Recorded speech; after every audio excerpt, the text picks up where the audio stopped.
గౌర్వకి స్వాగతం. Manual self సూచనలు లేదా సమాచారాన్ని అందించే స్వీయ శోధన సాధనం. ఇంతకుముందు వీడియోలో ప్రెజెంట్ వరల్డ్‌లో అవైలబుల్‌గా ఉన్న రకరకాల డిజిగ్నేటెడ్ యోగాస్ లిస్ట్ చూసాం. ఆ లిస్ట్‌లోంచి కన్‌ఫ్యూజన్ కూడా అరైజ్ అవుతుంది. ఎందుకంటే ఇండివిడ్యువల్ డిఫరెన్సెస్ కనపడుతుంటాయి. అండ్ ఏది కరెక్ట్ అనే ఫీలింగ్ వస్తుంటుంది. ఇక్కడ కరెక్టా? తప్పా? అనే కంటే అది నీకు వర్కౌట్ అవుతోందా? లేదా? అనేది ఇంపార్టెంట్. సో, ఎనీవే అసలు వీటన్నిటికి మూలమైంది ఏమిటయ్యా అంటే పతంజలి యోగ సూత్రాలే. సో, పతంజలి యోగ సూత్రాలు లైట్‌లో ఈ మైండ్ అండ్ బాడీ ఫంక్షనాలిటీని అండ్ యోగిక్ స్టేజెస్‌లో వాట్ మైట్ హ్యాపెన్ అనేది ఒక మ్యాప్ రూపంలోను అండ్ కొన్ని కొన్ని బేసిక్ ప్రాక్టీసెస్ నేర్చుకోవటం మొదలెడదాం.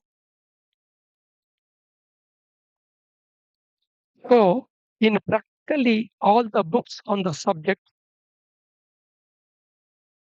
writers give definitions of yoga. మనం యోగా గురించి సంబంధించిన ఎవరు చెప్పింది విన్నా, లేదా ఏ యోగి ప్రాక్టీసెస్‌లోకి జాయిన్ అయినా, లేదా యోగా మీద ఏమైనా పుస్తకాలు చదివినా, అన్నిట్లోనూ జనరల్‌గా మొదటి చాప్టర్‌లో ఇంట్రొడక్షన్‌లోనే యోగాకు డెఫినిషన్ చెప్తా మొదలెడతారు. సో, పతంజలి పరంగా యోగా డెఫినిషన్ ఏంటి అనేది ఇప్పుడు చూద్దాం మనం ఇప్పుడు.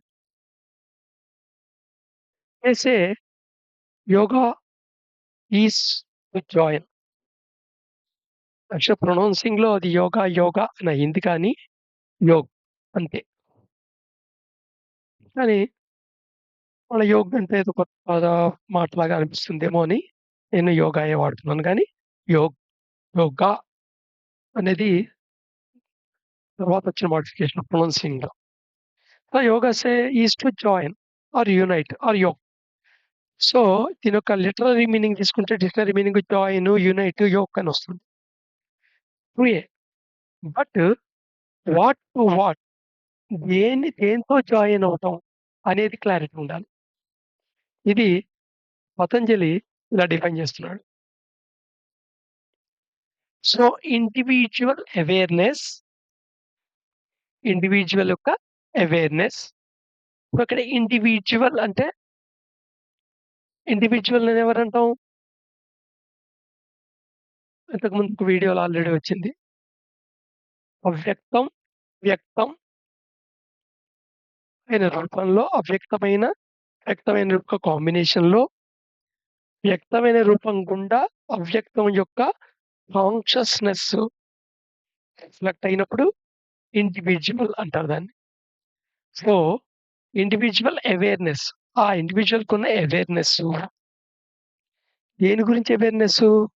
వాడి బాడీ గురించి వాడికి అవేర్‌నెస్సు. వాడి మైండ్ గురించి వాడికున్న అవేర్‌నెస్సు. వాడి యొక్క సెన్సెస్ నుండి వాడికున్న అవేర్‌నెస్సు. అండ్ వాడికున్న ఫ్రీ విల్ నుండి awareness. Body, mind, senses, free will.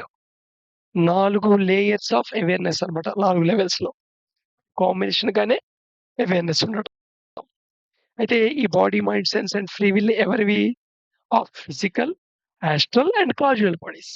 మరిక్కడ స్థూల శరీరానిది, సూక్ష్మ శరీరానిది అండ్ కారణ శరీరం. వీటన్నిటిలోను వాటి యొక్క bodies, mind, senses, free will. And they respect to thinking instrument. అయితే మైండ్‌లో కొంత పార్ట్, బాడీలో కొంత part united together to function as a thinking. So, thinking instrument అంటే మైండే కాదు, బ్రెయిను 2 కాంబినేషన్. సో, వాటి యొక్క థింకింగ్ ఇన్‌స్ట్రుమెంట్స్ ఉన్నాయే చిత్త, మనసు, బుద్ధి. సో, ఈ మొత్తం పార్టు ఇక్కడ నువ్వు అని రిఫర్ చేసేది యాక్చువల్‌గా నీలో ఉన్న శాశ్వతమైంది, అవ్యక్తమైంది.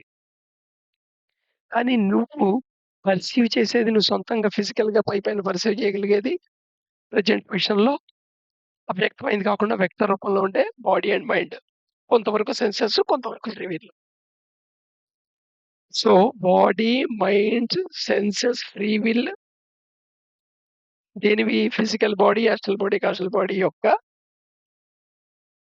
అండ్ వాటి థింకింగ్ ఇన్‌స్ట్రుమెంట్స్ అయిన చిత్త, మనసు, బుద్ధి వీటి మొత్తం యొక్క అవేర్‌నెస్సు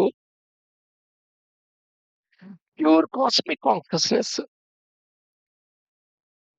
స్థిరమైన చైతన్యం ఏదైతే ఉందో, ఆ డివైన్ ఫ్రాగ్మెంట్ వితిన్ అదెక్కడో లేదు మన డివైన్ ఫ్రాగ్మెంట్ వితిన్ అది. దానొక లక్షణమే అది కాన్షియస్‌నెస్ అనేది. సో, ఆ pure cosmic consciousness divine fragment ఉంది గదా! వితిన్ దీస్ ఔటర్ కవరింగ్స్ వీటిలలోనే ఎంబోడెడ్ అయింది. ఫిజికల్, ఆస్ట్రల్, కాజల్ బాడీలో కలిపేసి. ఈ రెండిటి మధ్య యూనియన్ లేదా జాయినింగ్‌ని మనం యోగా అంటాం. ఇవన్నీ ఒక చోటే ఉన్నాయి. ఎంబౌండెడ్ గానే ఉన్నాయి. కానీ ఈ రెండిటి మధ్య ఒక గ్యాప్ ఉంది. ఒక గల్ఫ్ లాంటిదుంటుంది. ఈ గల్ఫ్‌ని సర్టెన్ మెటీరియల్‌తో ఫిలప్ చేస్తే ఆ 2 జాయిన్ అవుతాయి. ఆ ఫిలప్ చేసే మెటీరియల్ పేరే essence of consciousness. Essence of consciousness. ఇది ఎలా తయారవుతుంది అనేది కూడా ఇంతకు ముందు వీడియోలో వచ్చింది మనకి. మనం ఏదైతే ప్రాణ తీసుకుంటున్నామో బ్రీతింగ్‌తో ప్రాణవాయువులతో పాటు ప్రాణ అనే ఎనర్జీని కూడా తీసుకుంటాం. ఈ ప్రాణ ఎనర్జీ ఆల్‌మోస్ట్ ఆల్ 90% మూలాధార చక్రం దగ్గర అక్యుములేట్ అవుతుంది. ఒక 10% మటుకు స్వాదిష్టాన చక్రం దగ్గర అక్యుములేట్ అవుతుంది. అప్పుడు యాక్చువల్‌గా ఎసెన్స్ ఆఫ్ కాన్షియస్‌నెస్ కింద కన్వర్ట్ అవుతుంది.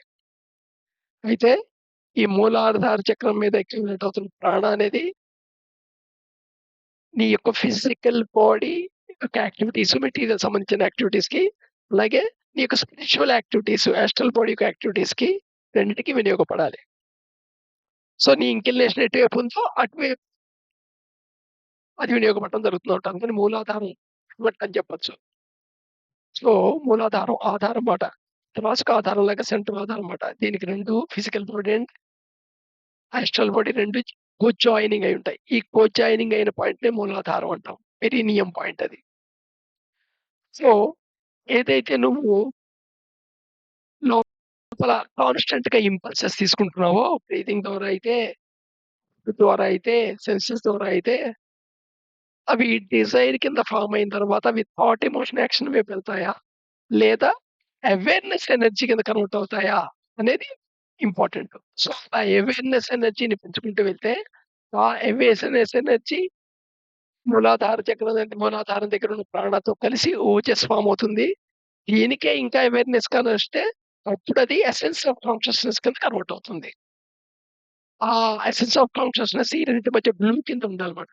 So, first domain of existence, రెండోది డొమైన్ ఆఫ్ క్రియేషన్. ఈ రెండిటి మధ్య యూనియనే యోగ్ అంటే.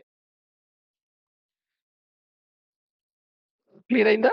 మళ్ళొకసారి జాగ్రత్తగా అవేర్‌నెస్సు, కాన్షియస్‌నెస్ మెర్జ్ అవ్వటం అని అనుకోవచ్చు. సింపుల్‌గా చెప్పుంటే. ఏ awareness body and mind sense fields ఉన్నాయే. దేనివి ఇవి 4 physical body, astral body, causal body యొక్క. అండ్ ఇదే కాకుండా ఒక థింకింగ్ ఇన్‌స్ట్రుమెంట్ పార్ట్ కూడా ఉంది. ఏమిటది? వ్యక్త రూపానికి, అవ్యక్త రూపానికి కాంబినేషన్‌గా ఉంటుంది. సో, అస్ట్రల్ బాడీ యొక్కలో సర్టెన్ పార్ట్, ఫిజికల్ బాడీలో సర్టెన్ పార్ట్. మనస్సు, బుద్ధి, థింకింగ్ ఇన్‌స్ట్రుమెంట్.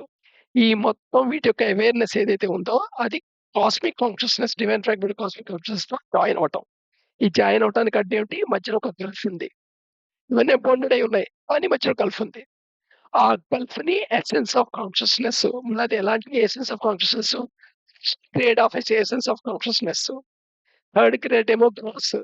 సెకండ్ గ్రేడ్ ఏమో ఫినిట్. ఫస్ట్ గ్రేడ్ ఏమో subtle essence of consciousness. So, దాంతో ఫిలప్ అయితే ఈ 2 కలిసి హ్యూజ్. అంటే ఇక్కడ యుగ్ ఫార్మ్ హ్యూజ్ అనే ధాతువు నుండి ఏర్పడిందే యోగా అనే పదాలు. సో, ఆ 2 కలవటం అనే దాన్ని కలుస్తున్నమాట. ఈ కలుస్తూ స్పిరిచ్యువల్ విల్ ప్లే చేస్తుంది. ఈ ప్రాసెస్‌లో న్యూట్రల్ విల్ నుండి, ఇంటలెక్చువల్ విల్ నుండి స్పిరిచ్యువల్ విల్ ఇది కూడా క్వాలిటీ అన్నమాట. విల్‌లో న్యూట్రల్ విల్ నార్మల్‌గా ఉంటుంది. బాడీ ఎటు ఇంక్లైన్ ఉంటే అది జరుగుతుంటది పని. ఇంటలెక్చువల్ విల్ కొంతవరకు సక్సెస్‌ఫుల్‌గా ఉంటుంది. మెటీరియల్ విషయాల్లో సక్సెస్ అయ్యే అవకాశం ఉంటుంది. స్పిరిచ్యువల్ విల్ ఇది హై గ్రేడ్ ఆఫ్ విల్ అన్నమాట. సో, ఈ విల్ సమక్షంలో అవేర్‌నెస్, కాన్షియస్‌నెస్ యునైట్ అవ్వటాన్ని హ్మ్. యోగా అనొచ్చు. సో, పతంజలి డెఫినిషను క్లియర్ అయింది కదా! రేపు మళ్ళా కంటిన్యూ